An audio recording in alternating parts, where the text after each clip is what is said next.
Aê, rapaziada, é com muita alegria que hoje a gente recebe aqui, finalmente, nosso querido amigo Fernando Caruso! Eita!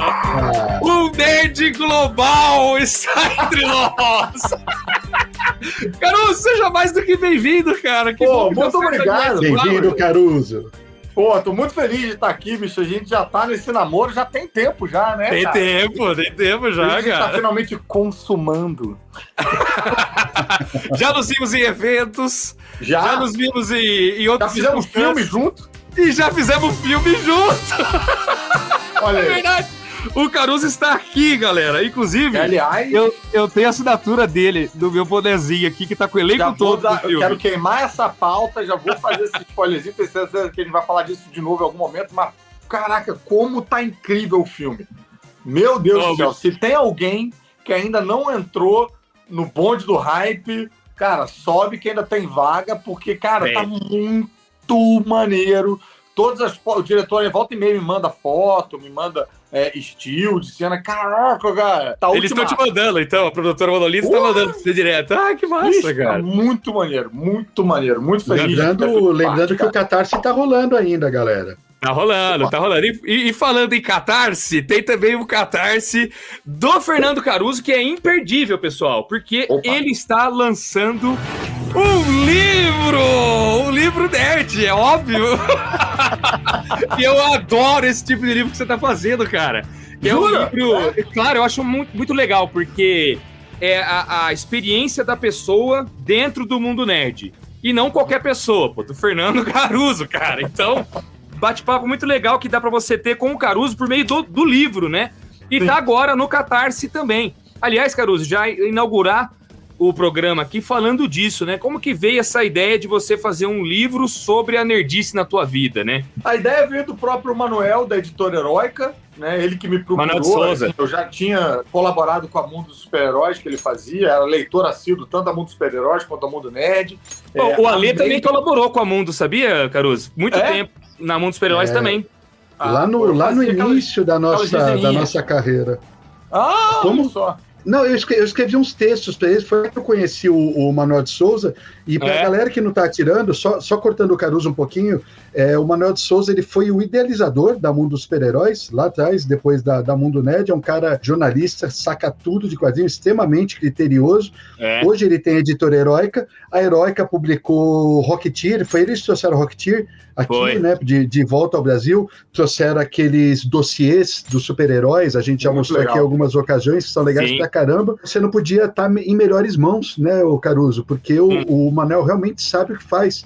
Mas aí, perdão por ter te cortado, conta um pouquinho como é que aconteceu essa história aí. Eu tinha tido esse contato, né, que nem você teve, né, também através da Mundo dos Super-Heróis. Mundo dos Super-Heróis, uma revista que a gente tem com muito carinho, porque é a espécie da nossa Wizard, né, foi quem herdou um pouco esse manto, né, falando e se aprofundando no universo dos super-heróis. E ele me procurou falando, tô a fim de fazer um livro, queria fazer um guia nerd, mas eu não queria que fosse qualquer guia nerd e tal, então eu queria que você estampasse, mas que você também trouxesse um pouco da sua experiência pessoal. Isso foi assim, antes da pandemia, começamos acho que em 2019, aí eu fui com ele trocando essas figurinhas, separando, né, tipo, porque o mundo nerd ele é muito vasto, então como abordar isso, né? Então, eu fui separando em pilares que eu considero que são assim, meio que o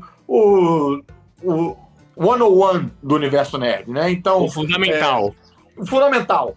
Quadrinho, RPG, game também, enfim, botando tudo ali. E aí, cada capítulo, eu fazia uma introdução, falava da minha relação com aquilo. É quase como uma maneira de procurar amigos, né? Tipo, de me expor, né, para ver se eu consigo encontrar outras pessoas que também curtem e tal, né? E aí abrir a porta para a pessoa mergulhar nesse universo, porque aí entra o Manuel com aquele conhecimento enciclopédico que ele tem de tudo, para trazer dados que às vezes a gente não tem ou a gente não tem na cabeça, quer consultar, né? Então, sei lá, quantas pessoas foram na estreia de Star Wars em 1977? Ou então qual foi o primeiro RPG? Então, é um misto das duas coisas. O Manuel fala muito isso, né? Que ele acha que a informação tem que ter paixão, tem que ter uma história por trás, tem que ter tem que estar empolgado de alguma maneira com por que você está contando aquilo. Para não ficar só dado, que fica uma leitura chata. Senão vira tese, né? Exatamente. Aí ele me colocou ali para fazer essa ponte com o leitor, e eu acho que ele tem esse equilíbrio muito bem afinado, que a gente pode perceber no livro dele, no Império dos Gibis, contando a trajetória da Editora Abril. Esse livro é muito bom. Já mostramos várias vezes aqui no canal. Cara, sensacional. E ele tem informação pra caramba, você acompanha a Editora Abril desde antes, né? Desde a vinda do Vita da Itália para Argentina, para depois chegar no Brasil e tal. Mas como ele tem esse drive meio de prosa, de história quase oral ali para contar, né? Você se prende como se fosse um romance. Foi muito bacana ter o Manuel nessa jornada junto, né? Por causa disso. E fiquei muito animado com essa possibilidade de poder apresentar o universo nerd através do meu prisma, né? Então eu acho que é um livro que pode tanto servir para os nerds velhacos, aquela galera que já é nerd, que já tem os seus gostos todos já estabelecidos, porque eu imagino que o cara, sei lá, gosta de quadrinho, gosta de RPG, mas não curte Tokusatsu. Aí essa pode ser uma maneira do cara conhecer Tokusatsu e falar tipo, tá aí, quem sabe, né? Tanto quanto também pro cara que não é nerd, né? A pessoa que não é nerd, que tá entrando nesse universo, né? Perdido, que vê, tipo, camiseta com símbolo, com meme e tal, e fica se sentindo meio de fora da piada. Aí acho que é uma maneira também da pessoa, tipo, ter um iniciozinho ali, tipo, então isso aqui, que no fundo, é montar um leque, mostrar mais coisas que a gente pode gostar. Eu acho que quanto mais coisa tiver pra gente gostar, mais feliz a gente é, né? Porque o tempo passa melhor, a gente ocupa melhor os nossos dias, a gente, enfim, eu acho que reduz bastante o mau humor do cotidiano, quando tem coisa pra gente gostar para ser consumida por aí. Ô Caruso, eu ia perguntar justamente isso para você já acabou respondendo, né? Se era para iniciados, ou já iniciados, ou se era para iniciantes. O livro, você acabou de responder isso, e acho que é bem bacana, né? Porque pra todo mundo, né? Nerd gosta de trocar ideia com um amigo e gosta de ver as opiniões das outras pessoas a respeito das coisas que ele curte. E as pessoas que também estão ingressando nesse universo, elas vão encontrar esse livro aí uma boa porta de entrada, né? Mas aí a minha pergunta era justamente essa, então. Como você começou a ser nerd? De que maneira que você foi desde cedo? Foi uma descoberta tardia? Alguém te apresentou? Conta a história aí pra gente. Eu acho que eu sempre fui nerd. Sempre fui nerd. A maneira como eu gostava das coisas, a maneira como eu me interessava, eu acho que era uma maneira meio nerd. Mas eu acho que o ponto onde eu comecei, que eu, indo pra trás, eu reconheço, tipo, uma virada de chave, foi quando eu parei de... Parei não, porque eu continuei um tempo, mas eu fiz aquela transição dos quadrinhos infanto-juvenil, quer dizer, dos quadrinhos infantis para o quadrinho infanto-juvenil. Quando eu parei diminuir um pouco a minha leitura de Turma da Mônica, que eu adorava, eu lia muito. Eu me lembro de aprender a ler para saber o que a Turma da Mônica estava conversando. Tava falando, então, que legal. É aí que tem aquilo que eu estava tentando descrever como a maneira nerd de você abordar as coisas. Porque comecei a ler Turma da Mônica. Falei, gostei. Aí eu queria ler mais, né? Aí eu comecei a gostar mais do Cascão. Aí aprofundava no Cascão, lia só as revistas do Cascão, gostava mais do Penadinho, Chico Bento, umas coisas que aparecia menos e tal. Eu gostava pra caralho do Chico Bento também. Chico Bento e Cascão eram meus favoritos na época, cara. Pois é, porque eu acho que eles também saíam... As histórias elas não tinham um molde, né? Elas eram mais variadas, elas inovavam mais. Aí, quando isso começou a não ser suficiente, comecei a ir atrás em sebo de Recruta Zero, Agar, também adorava Turma do Arrepio, Menino Maluquinho, saía o quadrinho do Menino Maluquinho também. Sim. As novas aventuras dos Trapalhões. Isso foi por volta de que ano, Caruso? Final dos anos 80, início dos anos 90. Então, assim, eu chafurdei aí nadei de braçada nesse universo infantil, né? E aí eu peguei minha primeira teia do Aranha. Qual número, perdão? Qual número? Era 18, 19. Teia do Aranha. Eu sei a capa, mas eu não sei se o número era 18 ou 19. A capa era um que tem Acho que tem o Doutor Estranho e tem um cara com um bigodão, com um machado em cima. É uma capa azul, não é? Meio azulada a moldura da capa, é isso? Não, meio azulado é um que ele tá, tipo, sendo desmascarado. Esse foi o que eu li, foi a segunda edição que eu li. Tipo, foi. Então e foi uma coisa meio assim, tipo, eu comprei na banca um número, logo em seguida eu comprei o outro. Só que, assim, um desses números que eu comprei era em Cali. Eu não lembro qual eu comprei primeiro. Acho que eu comprei primeiro o 20. O do mês? Isso. E aí depois eu catei o 19, tudo ali. E aí, acostumado com aquele universo de quadrinho infantil que você ia na banca e, cara, cada vez que você ia na banca tinha uma Turma da Mônica nova, diferente, que você não tinha comprado pra comparar, né? Eu achei que Homem-Aranha ia ser assim também, que a Teia do Aranha ia ser assim, cada vez que eu fosse ia ter um gibi novo lá pra eu comprar, porque eu comprei um, depois em seguida eu comprei outro, mas eu não sabia que era em Cali, porque eu não sabia que a revista era mensal, então eu passei um mês indo todo santo dia na banca perguntando, já chegou a Teia do Aranha 21? Eu tava, não, já chegou a Teia do Aranha. Enlouqueci o jornaleiro, coitado, porque eu não tinha conceito do que era mensal. Numa semana, Turma da Mônica chegava Cascão, na outra, Cebolinha, na outra, Magali, Isso. na outra, Chico Bento. E por aí vai, tava sempre abastecido. O Aranha não, era uma vez por era mês. Era uma só e acabou, cara. E na época tinha Teia do Aranha e Homem-Aranha. Mano, era Aranha, na outra era o Hulk, na outra era o Capitão, você só não tava ligado disso, né? Não, e o que me levou foi o Homem-Aranha. Por causa do desenho, o desenho animado do Homem-Aranha, Estrela de Fogo e Homem de Gelo. Não sei se vocês lembram desse. Sim. Homem-Aranha e seus fantásticos amigos, eu adorava esse desenho. Aí eu pensei, eu gosto de desenho?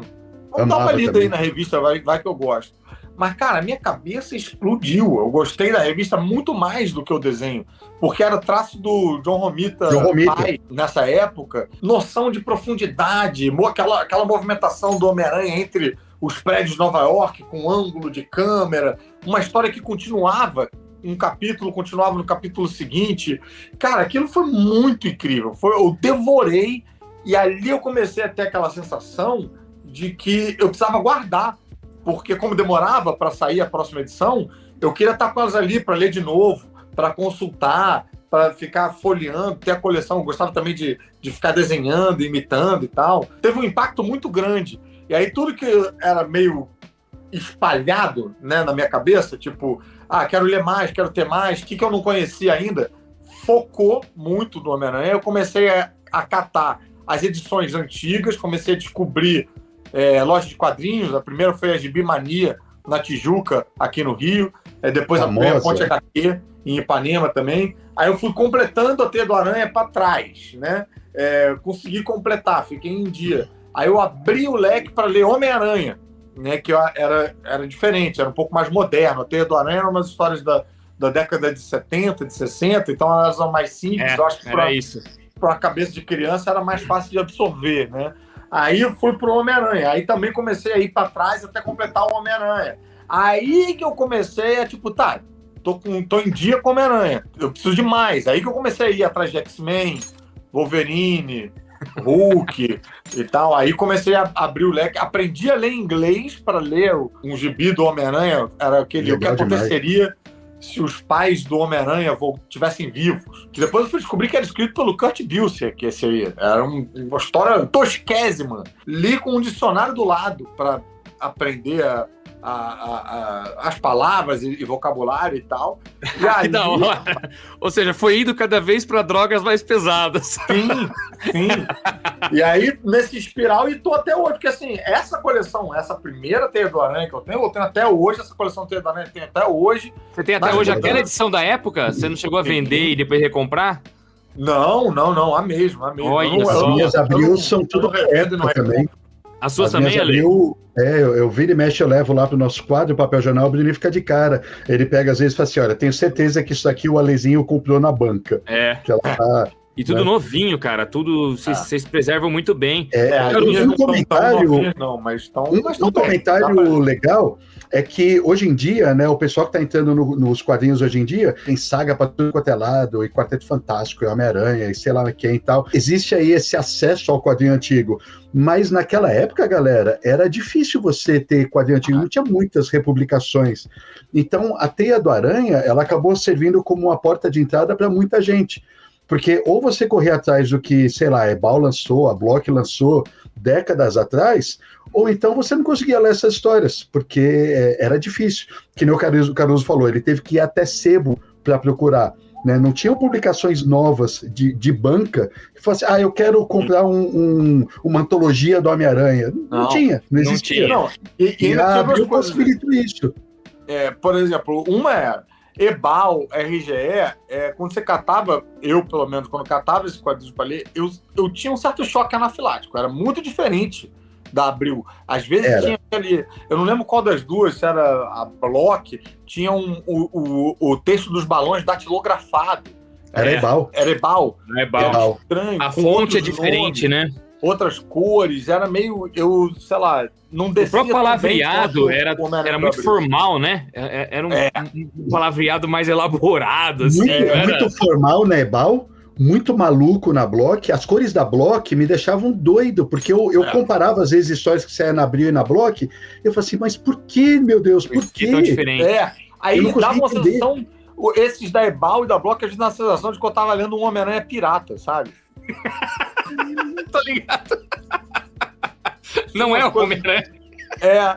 E aí, assim, isso assim, para ir para os quadrinhos de trás, né? Para ir para o passado. Mas também não tinha muita coisa saindo, não tinha nem do passado, nem no presente, porque assim, saía aquela do Homem-Aranha daquele mês e acabou. E o que vai lançar depois? A gente tinha que esperar no mês seguinte, numa época que, não tinha internet, e a gente tinha uma defasagem de 3 a 5 anos porque era lançado lá fora, né? Então, até maior, eu acho. Era uma defasagem grande, né?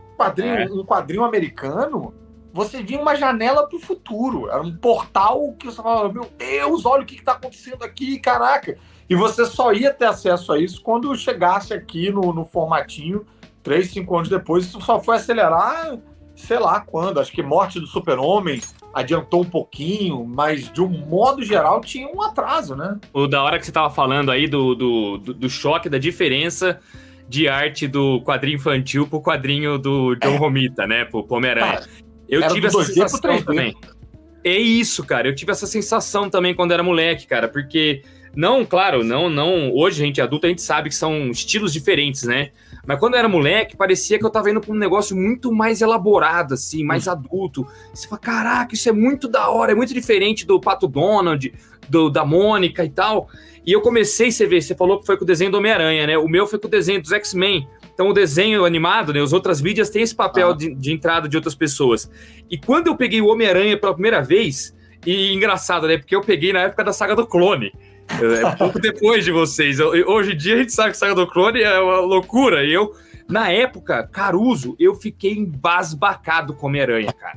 Eu já sabia dos X-Men, achava foda, mas o Homem-Aranha, a movimentação dele, cara. E você falou um negócio aí que me pega também, que é desenhar. Você gostava de desenhar e eu também desenhava. Eu imitava os personagens.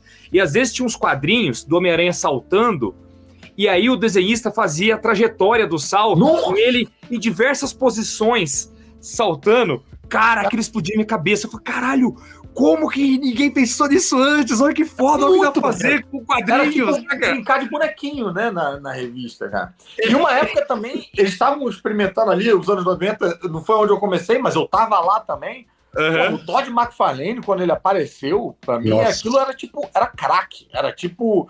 Quando eu comprava aquela... Aqui saiu na anual inteira só de Todd McFarlane, eu ficava louco. Tanto que era no terceiro anual, e aí trocaram, e entrou só o... Toda essa geração, né? Toda essa geração de Lee, Mark Silver, Todd McFarlane... Todos eles explodiram a cabeça mesmo da galera. Sim, não, e aí eu me lembro eu não sabia como as coisas funcionavam, quando saiu um anual que não tinha o Todd McFarlane, eu queria escrever para Abril reclamando, queria procurar o Procon, tipo, como se fosse culpa da Abril, entendeu? Tipo, Abril que decidiu, vou enganar a galera aí, vou botar outro, tipo, não entendia que era um negócio que vinha de fora e tal, mas era um efeito muito... Mas eu vejo esse sentimento de revolta que eu tinha também quando eu era mais novo, eu não entendia direito como as coisas funcionavam, quando eu trocava o desenhista, por exemplo, eu estava vindo a saga do Hulk, do John Barney. E o John Barney era o meu artista favorito na época, né? E eu amava o John Barney, amava. De repente, quando você tá indo pra conclusão da história, não é mais o John Barney, se eu não me engano, era o Al Milgrom. E eu ficava revoltado. Eu falava assim, por que os caras fizeram isso?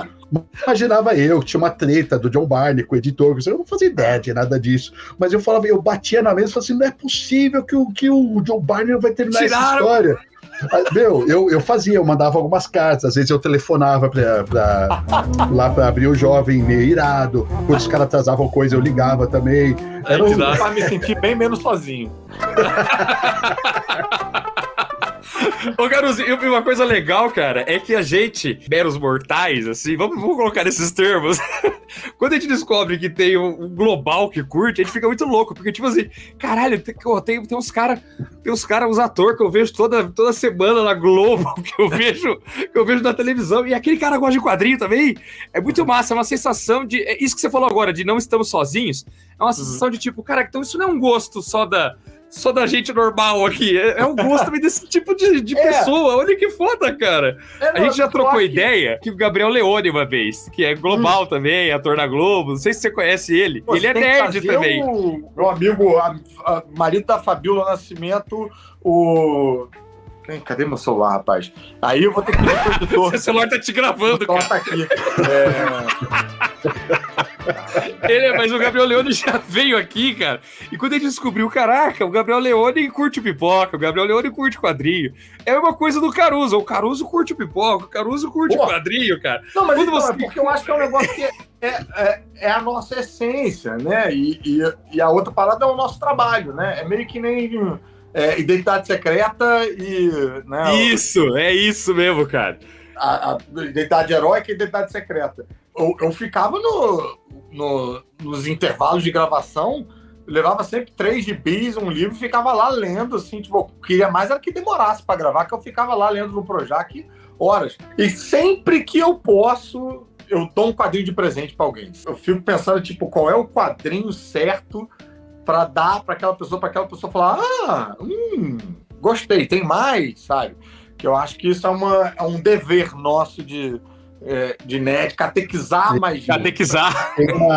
Isso que você falou da identidade secreta é muito legal, porque a primeira descoberta que eu fiz de uma pessoa famosa que curtia quadrinhos foi o Jô Soares. Uma vez eu comprei uma edição da Barbarella, que é uma edição antiga, e aí chegou lá, tradução Jô Soares. Aí eu falei, nossa, cara, Jô Soares traduziu essa versão da Barbarella? E ficava pensando, será que ele curte quadrinhos? Será que não? Será tal? Depois, quando eu comprei aquele famoso livro do Álvaro de Moya, o Shazam, tem lá um artigo do Jô Soares também. Conforme eu fui vendo um pouquinho mais da vida do Jô, não era uma coisa que ele falava abertamente, porque o trampo dele era outra história e tal, né? Mas ele era nerd, ele gostava disso também. Foi uma revelação para mim na época. É bacana demais isso, né, cara? Você perceber que, tipo, nossa, cara, tem... de moda. O quadrinho tá em tudo quanto é esfera da sociedade mesmo, cara. E eu acho que, assim, são coisas diferentes, né? Tem a profissão e tem o hobby, tem o gosto. Então, assim, há de se pensar, quantos criminosos por aí também não devem gostar de quadrinho? Que a gente não sabe, né? Pode crer, cara. O cara que lê pensando... Porra, Batman sempre pega o Coringa, rapaz. Um dia esse Coringa vai conseguir derrotar o Batman. O cara lá no comando vermelho, né? Gosta do golpe e tal. Os homens estão subindo, Peraí, deixa eu acabar aqui direito. O cara no PCC, no comando vermelho. Em algum lugar deve ter, não é possível, né, cara? Porra, não é possível, né? Tem que ter. Tem que ter. Mas você é nerd de colecionar quadrinho, mas também de colecionar outras coisas, tipo estatueta, Blu-ray. O que mais que você compra, Caruso? O que você gosta de? Estatueta eu gosto muito, mas eu fui abandonando o gosto porque ocupa o espaço de gibi na estante. A estante tem que ser de gibi, vocês estão vendo? Às vezes eu coloco assim, na frente, um negócio na frente e tal, mas todo o espaço vazio que tem de prateleira de estante da casa, eu fico pensando, vai pra botar uma coleção aqui. Camiseta, gosto. Todas as minhas camisetas são com alguma estampa, né? Alguma coisa que eu gosto, assim, né? Eu detesto usar camisa de botão, camisa social, camisa polo, sabe? Tipo, acho isso, assim... a morte game? Da alma. Game você não é muito chegado, ou é? Game não, porque... Game eu gostava muito anos 80, 90, né? Tipo, joguei Atari, Nintendinho, Mega Drive, Super Nintendo, Sega CD. Aí depois comecei a me sentir traído, porque tinha que comprar um console novo, de anos em anos, tinha que comprar, aí todas as suas fitas, vai tudo embora, porque tem que botar um negócio novo, não tem tradução de um para o outro. Comecei a sentir traído, parei, e todos os meus amigos hoje falam que você jogar 1 hora de videogame é a mesma coisa que você jogar nada. Que videogame você precisa... Isso. 100 horas, 80 horas, e, cara, 24 horas de jogo, é não tempo, tô podendo. Não tô podendo, então eu tenho medo. Tipo, é um negócio que todo tempo que eu tenho é para ler mais gibi, para ler mais quadrinho. E é isso aí. O mangá você lê muito? O mangá você lê muito? Ah, mangá? Mangá não tanto. Eu não acompanho mais os mensais, eu já acompanhei. Tinha uma época que eu tinha uns 2, 3 mensais que eu ficava acompanhando. Mas aí também essa coisa daqueles mangás muito longos que não acabava e que eu começava a sentir que o autor estava meio me enrolando, ou então que a Shonen Jump estava obrigando o cara a alongar a trama. Aí toda vez tinha um inimigo mais poderoso e mais forte que você, nunca mais poderia. Aí eu comecei a pensar, ele não vai acabar isso, ele tá me enrolando. Aí eu fui largando, mas gosto muito. Principalmente as coisas que vocês publicam, o que tem aquela pegada mais lobo solitário. Mais adulta, né? Qual o nome desse cara? Hiroshi Hirata. Isso. Hiroshi Hirata, o Zé Kojima, a gente lança também. Sensacionais.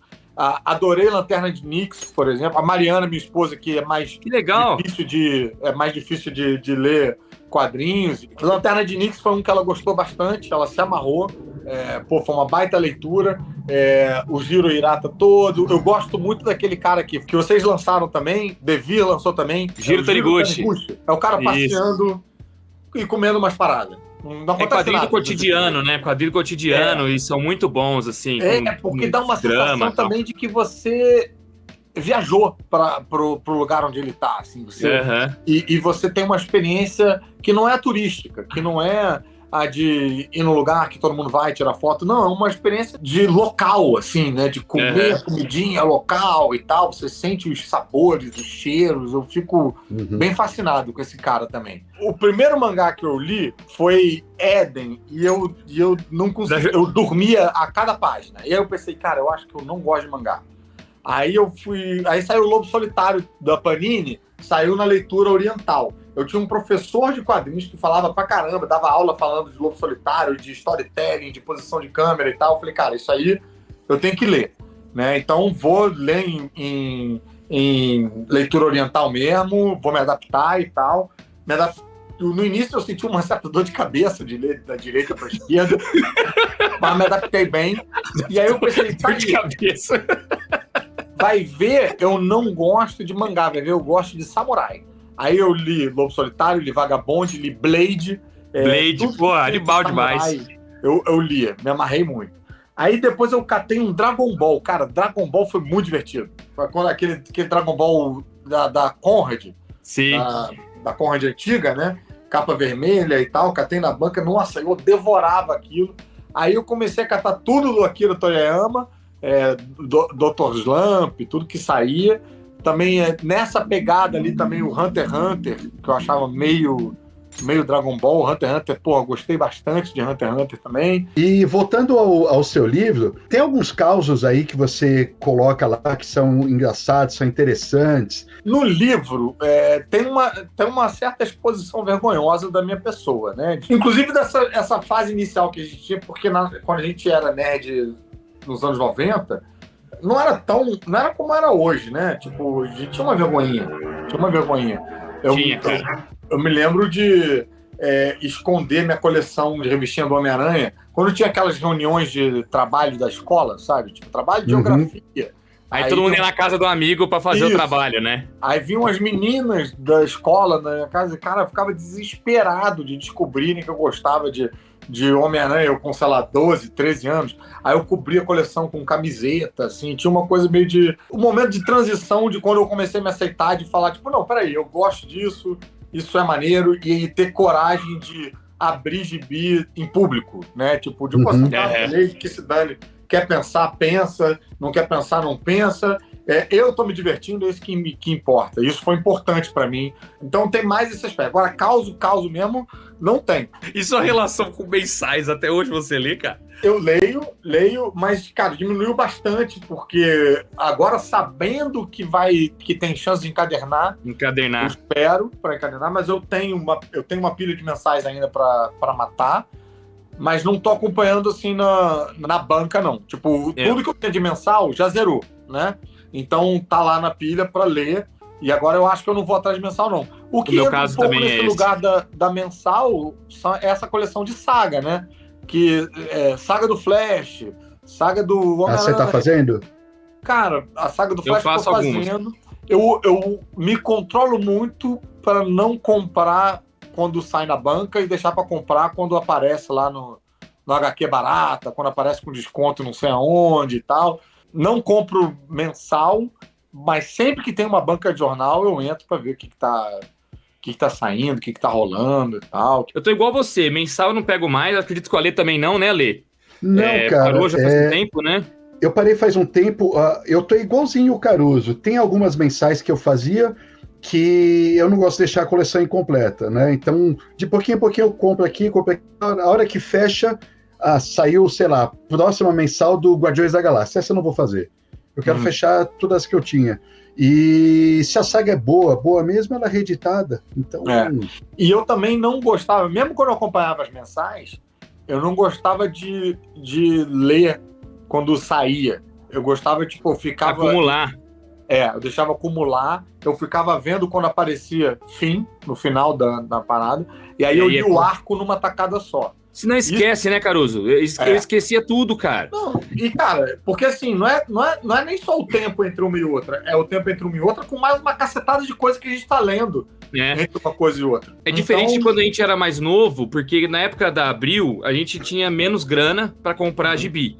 Então eu acabava que eu lia também. Então, e menos coisa pra sair. E acabava que eu lia mais vezes a mesma coisa, sabe? Então, o meu gibi do X-Men eu li umas 3 vezes, porque não tinha outras paradas pra fazer. Então seria mais. Hoje em dia você tem coisa pra caramba pra fazer, que você tem streaming pra assistir, você tem rede social pra acompanhar, você tem seu trabalho, obviamente, tô falando de tempo. Achei que você ia mencionar o trabalho, né? Seu trabalho. Você tem um monte de compromisso, aí você tem todas as coisas que você gosta, que você tem que consumir no seu tempo livre, e aí você lê uma mensal, beleza, depois aquela mensal aquela história, ela é obliterada da sua mente por todo o restante do conteúdo que você acumula. E até chegar a próxima, você esqueceu. Galera, comenta aí no espaço abaixo se vocês fazem a mesma coisa que a gente, porque... A gente não quer se sentir sozinho. Exato, não quer se sentir sozinho. E falando em não se sentir sozinho, não vamos deixar o Caruso se sentir sozinho nesse lançamento maravilhoso do livro dele. Que, Caruso, tá com um valor extremamente acessível, cara. Porque eu não resisto a uma boa piada, né? E aí eu quis fazer o valor em homenagem ao Guia do Mochileiro das Galáxias. 42. É isso aí, que é a resposta pro universo, a vida e tudo mais e tal. Eu acho que o Manuel de Souza talvez não tenha gostado tanto da piada, porque... porque baixa muito o lucro do livro, mas, porra, um livro sobre o Guia de Sobrevivência Nerd, eu acho que era maneiro ter um número simbólico, assim, entendeu? Sim. E esse é o único número simbólico que ele tem. Era isso, ou o livro custar R$3 e 14, 15, 16, 17, 18, 19 centavos. Aí, enfim, ia ser muito difícil. Mas é muito acessível, galera. Dá muito para vocês pegarem, comparecerem aí com esse Catarse, porque a Editora Heróica é excelente editora. E tem outras possibilidades também, por exemplo, tem uma com o Passaporte, né? O Passaporte vai ser uma espécie de quiz, que eu vi que é para colocar o conhecimento do nerd em xeque, né? A prova. As publicações da Heróica, todas elas costumam vir com cards, né? E aí o Manuel tava falando, pô, mas como é que a gente vai fazer um card, né? Do que a gente coloca e tal. Eu tava pensando, eu queria alguma coisa que a pessoa pudesse interagir com o card para botar as informações dela, dizendo, tipo, se já leu, se não leu, se gostou, se não gostou, para fazer como se fosse um checklist, assim.